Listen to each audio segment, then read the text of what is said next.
যমুনা টিভিরও ইয়াটা দেখছি এবং যমুনা টিভির যে নিউজটা এটার এখানে আমরা এসে সত্যতা পাইছি। হ্যাঁ, এইখান থেকে আমরা কিছু নথি সংগ্রহ করেছি, নথির ফটোকপি সংগ্রহ করেছি। যদি পাওয়া যায় আরও হয়তো অনেক কিছু পাওয়া যাইতে পারে, যেগুলো আমরা এটা তো একদম খুব দ্রুত আরও অনেক 23-24 অর্থ বছরে লেবার হ্যান্ডেলিং বিল বাবদ ঠিকাদারি প্রতিষ্ঠান মেসার্স হুসনে আরা এন্টারপ্রাইজ 10,87,6,469 টাকা নিয়েছেন, কোনো লেবার না দিয়েই, শুধু টাকাটা নিয়েছেন, কোনো লেবার দেন নাই।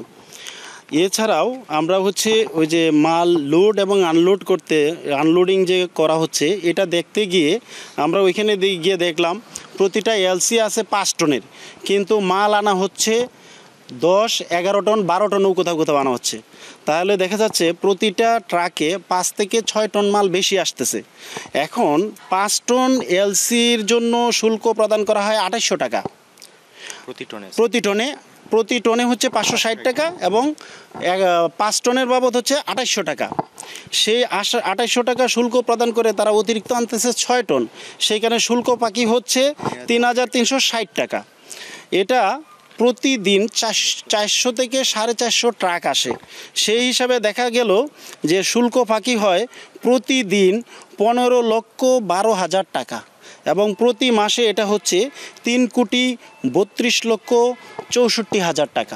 আমরা মূলত অভিযানে আসছিলাম যে লেবার হ্যান্ডেলিংয়ের বিষয়টা, লেবারদেরকে কাজ না করে কোনো লেবার সাপ্লাই না দিয়ে ঠিকাদারি প্রতিষ্ঠান হুসনে আরা এন্টারপ্রাইজ যাদের দায়িত্ব ছিল যে তারা লেবার সাপ্লাই দিবে, তারা লেবার সাপ্লাই না দিয়ে তারা 10,67,6,469 টাকা তারা নিয়ে নিছে বিল বাবদ 2023-24 অর্থ বছরে।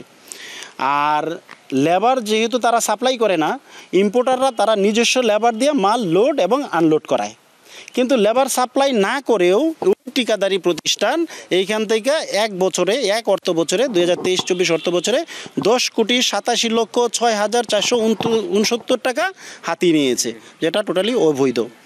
এছাড়াও এইখানে মাল লোড এবং আনলোড করার যে প্রক্রিয়াটা আমরা দেখতে গেলাম, ওইখানে গিয়ে দেখলাম যে স্কেলে যে মাপ দেওয়া হচ্ছে, এলসিতে মাল লেখা আছে 5 টন পাথর, কিন্তু মাল আসছে 11 থেকে 12 টন, মানে 5, 6, 7 টন বেশি। সেই ক্ষেত্রে আমরা দেখলাম প্রতি টন মালের জন্য শুল্ক প্রদান করা হয় 560 টাকা। তাহলে 5 টন মালের জন্য শুল্ক প্রদান করা হয় 2800 টাকা, কিন্তু এইখানে শুল্ক ফাঁকি দেওয়া হচ্ছে ওই যে 5-6 টন এক্সট্রা অতিরিক্ত আনা হচ্ছে, এটার জন্য শুল্ক ফাঁকি দেওয়া হচ্ছে 3,360 টাকা। এখন আমি ওদেরকে জিজ্ঞাসা করেছিলাম যে প্রতিদিন কতগুলো ট্রাক আসে, ওনারা বলল 400 থেকে 450 ট্রাক প্রতিদিন আসে। হ্যাঁ, তাদের হিসাবে তাহলে 450 ট্রাক যদি প্রতিদিন আসে, তাহলে প্রতি ট্রাকে যদি 3,360 টাকা শুল্ক ফাঁকি দেওয়া হয়, তাহলে 450 ট্রাকে প্রতিদিন শুল্ক ফাঁকি দেওয়া হয় 15,12,000 টাকা। এবং এটা যদি আমি মাসে হিসাব করি তাহলে 3,32,64,000 টাকা, যা সরকারের একটা ব্যাপক রাজস্ব ঘাটতি। কাস্টম কর্তৃপক্ষ এই বিষয়টা সত্যতা স্বীকার করেছে এবং এই যে হুসনে আরা প্রতিষ্ঠান 10,87,00,000 টাকা যে তারা নিয়ে গেল, প্রতি বছর নিয়ে যাচ্ছে কোনো লেবার সাপ্লাই না দিয়ে, এটারও সত্যতা তারা স্বীকার করছে। এবং কাস্টমসের কর্তৃপক্ষ যে সত্যতাটা স্বীকার করছে, তারা বলছে যে এই সিস্টেমটা যদি না হয় তাহলে ইম্পোর্টাররা বিজনেস করবে না কিংবা তাদের ব্যবসা হবে না, তখন তারা ইম্পোর্ট করতে চাইবে না। আচ্ছা, যেটা বললাম যে অতিরিক্ত কথা তারা এটা বলছেন, হুসনে আরার বিষয়টা আসলে তারা কেন হোসনে আরার বিষয়টা তাদের কোনো জবাব নাই, এই ক্ষেত্রে তাদের কোনো জবাব নাই এবং তারা বলছে হ্যাঁ এটা আমরা প্রদান করেছি এবং এটার কোনো জবাব নাই, এই সিস্টেমটা আমরা চেঞ্জ করার জন্য ঊর্ধ্বতন কর্তৃপক্ষের কাছে লিখিতভাবে আবেদন করবে তারা। হোসনে আরা কোনো লেবার না দিয়েই এই টাকাটা নিচ্ছে। হ্যাঁ, পরবর্তী কার্যক্রমটা আমরা এখান থেকে কিছু রেকর্ডপত্র সংগ্রহ করছি, আরও হয়তো ফল্ট কিংবা পাওয়া যাইতে পারে, যদি আরও ফল্ট পাওয়া যায় সব কিছু আমরা ঊর্ধ্বতন কর্তৃপক্ষের কাছে পাঠাবো এবং পরবর্তীতে হয়তো ঊর্ধ্বতন কর্তৃপক্ষের প্রধান কার্যালয়ে কমিশনের অনুমতিক্রমে আমরা ইনভেস্টিগেশন করব। দেখা যাচ্ছে আপনি এখানে দুইটা কোয়েশ্চেন করছেন, ধন্যবাদ। একটা লেবার হ্যান্ডেলিংয়ের বিষয়টা আমাদের স্থলবন্দর কর্তৃপক্ষ এটা আউটসোর্সিংয়ের ভিত্তিতে লেবার ঠিকাদার নিয়োগ করে থাকে এবং লেবার ঠিকাদার লেবার সাপ্লাই দেয় এবং তাদের যে লেবারদের পক্ষ থেকে যে আমদানিকারকের পক্ষ থেকে প্রাপ্তি স্বীকারপত্রের আলোকে আমরা এটা ঢাকা হেড অফিসে ফরওয়ার্ড করে এবং হেড অফিস থেকে তখন এটা বিলটা ঠিকাদারকে পেমেন্ট করা হয়। এইখানে দেখা যাচ্ছে যে ঠিকাদারেরা মূলত যে যারা আমদানি রপ্তানিকারক তারা যে রেটে নেয় এই রেটে আমদানিকারকদের সাথে একটা নেগোসিয়েশন করে তারা কাজটা করিয়ে নেয়, লেবার সাপ্লাই দিয়ে কাজটা করিয়ে নেয়। এখন এটা যেহেতু আমাদের কাছে আমদানিকারকরাও ওইভাবে লিখিতভাবে কোনো কিছু বলে নাই যে না তাদেরকে লেবার দিচ্ছে না, তাই আমরা সুপারিশ করি হেড অফিসে যে আপনারা বিল আমাদের যে হিসাব অনুযায়ী যে মেট্রিক টন আছে এটা বিল ঠিক আছে এবং আমদানিকারকদের প্রাপ্তি স্বীকারের প্রেক্ষিতে বিলটা পেমেন্ট করা হয়। আপনারা বিষয়টা জানতেন না যে এইভাবে লেবার না দিয়েছে তারা?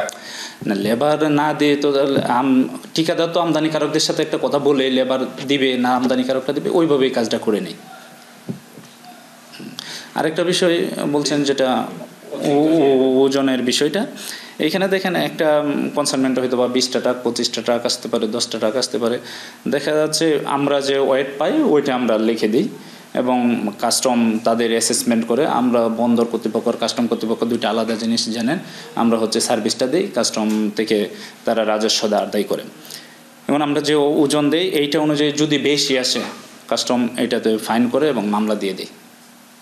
একটা তো পাথর তো এটা তো আসলে একবারে অ্যাকুরেট মাপ দিয়ে আনা সম্ভব না, কোনো ট্রাকে বেশি আসে কোনো ট্রাকে কম আসে। এবং যদি টোটাল একটা কনসাইনমেন্ট টোটাল হিসাব করা হয় এইটা যদি কাস্টম 5% পর্যন্ত মনে হয় তারা এটা শুধু ট্যাক্স আদায় করে আর 5%-এর বেশি হয়ে গেলে এটা তারা মামলা দিয়ে দেয় এবং তারা ট্যাক্সেশন করে দেয়, আমরা ওইভাবে বিল করি। সেই অভিযোগটা এখন আপনি যদি 5 টন বেশি পান কোনো গাড়িতে, ওই 5 টনে যদি আমি ট্যাক্সেশন করে দিই তাহলে তো আসলে সরকার রাজস্ব পেয়ে গেল। এখন এটা দেখতে হবে যে আমরা তো দেখি যে প্রতিদিনই কাস্টম মামলা দিচ্ছে, তারা ট্যাক্স আদায় করতেছে, ওইরকম এই বিষয়টা আপনার কাস্টমের সাথে জিজ্ঞাসা করলে বেশি ভালো হবে।